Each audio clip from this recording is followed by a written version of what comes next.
Hello बच्चों, स्वागत है आपका अपना यूट्यूब चैनल एसपी कोचिंग में। तो आज हम बताएंगे कि पढ़ाई करने का सही तरीका क्या होना चाहिए। ठीक है, और यह वीडियो खास करके 10th और 12th वालों के बच्चे के लिए है, क्योंकि अब आप लोगों का एग्जाम बहुत ही करीब आ गया। तो इस समय पढ़ाई के प्रति बच्चे लोग ज़्यादा ध्यान दे रहा और ज़्यादा ध्यान देना भी चाहिए, है ना। बट पढ़ते जा रहे हैं, क्या पढ़ते जा रहे हैं वो चीज़ आपको पता नहीं है। तो पढ़ाई करने का सही तरीका पता होना चाहिए। आप कैसे पढ़े।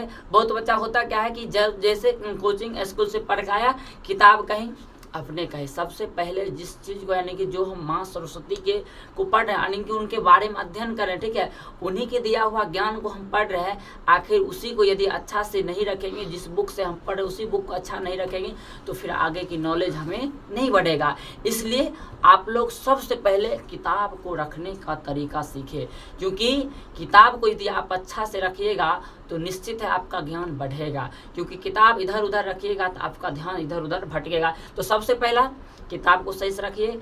और खास करके दूसरा यह बात है कि अक्सर बच्चे गलती क्या करता है कि पढ़ाई करते जा रहा है, उसको ये चीज़ पता है हम क्या पढ़े नहीं पढ़े, और वो जब पढ़ने के लिए बैठेगा तो 4-5 किताब उल्टा लेगा, कॉपी उल्टा लेगा, ठीक है, कभी कुछ बनाएगा कभी कुछ नहीं। एक रूटीन बनाइए, एक समय सारणी बनाइए कि 2 घंटा हमको मैथ्स पढ़ना है, 2 घंटा इंग्लिश पढ़ना है, 2 घंटा हिंदी पढ़ना है, 2 घंटा साइंस पढ़ना है, 2 घंटा SST पढ़ना है, 1 घंटा संस्कृत पढ़ना है, 1 घंटा हिंदी पढ़ना है। तो आप अपने अनुसार रूटीन बनाइए और उस रूटीन का फॉलो कीजिए। और जिस दिन आप उस रूटीन का फॉलो करना शुरू कर दिए, और हम गारंटी लेते हैं कि आपका रिजल्ट बहुत ही अच्छा बनने वाला है। क्यों? क्योंकि आप समय का भी पालन कर रहे हैं। ठीक, जैसे आप रूटीन बनाइएगा तो रूटीन को फॉलो आपको जरूर करना पड़ेगा। 21 दिन तक यदि लगातार आप उस रूटीन का फॉलो कर रहे हैं तो आपका पढ़ने का तरीका खुद बदल जाएगा। और एक टेबल, एक कुर्सी, यदि किसी के घर में टेबल नहीं है, कुर्सी है, तो जिस पर यानी कि जिस बेड पर आप सोते हैं, ठीक है, साइड से कुर्सी लगाकर आप वहाँ भी पढ़ सकते हैं, है ना। तो आपका बुक सही से रहना चाहिए।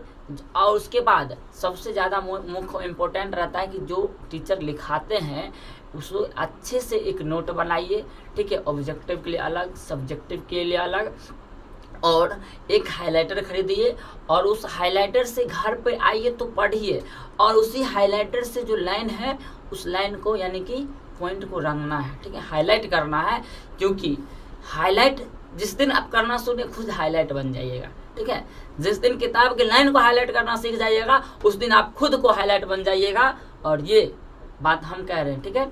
और इस तरह से आपको करना है, और हम गारंटी लेते हैं कि आपका जो लक्ष्य है वो लक्ष्य जरूर पूरा होगा, बट आपको सही से समय देना पड़ेगा, ठीक है। तीसरा जो हम पॉइंट लेकर आए हैं वो पॉइंट लेकर आए हैं सिलेबस। आपका सिलेबस क्या, आप सिलेबस को तो समझिए।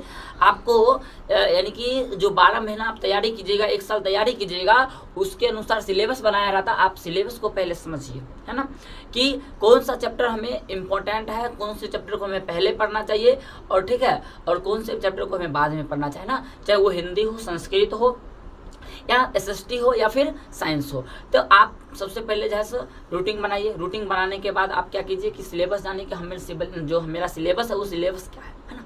तो सिलेबस के प्रति ध्यान दीजिए, और उसके बाद आप पढ़ाई के प्रति, जैसे कि हम पहले बताए थे कि ऑब्जेक्टिव का कॉपी अलग होना चाहिए, सब्जेक्टिव का कॉपी अलग होना चाहिए, ठीक है, इत्यादि छोटी छोटी बात को आप लोग को ध्यान रखने, क्योंकि छोटा घाव ज़्यादा खतरनाक होता है।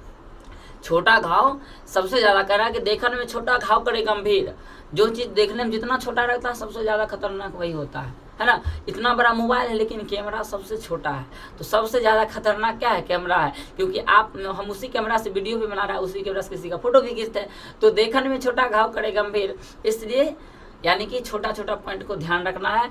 और यदि चैनल पर पहली बार आए हैं तो चैनल को सब्सक्राइब कीजिएगा। यदि वीडियो अच्छा लगेगा तो दोस्तों में शेयर कीजिएगा, ठीक है।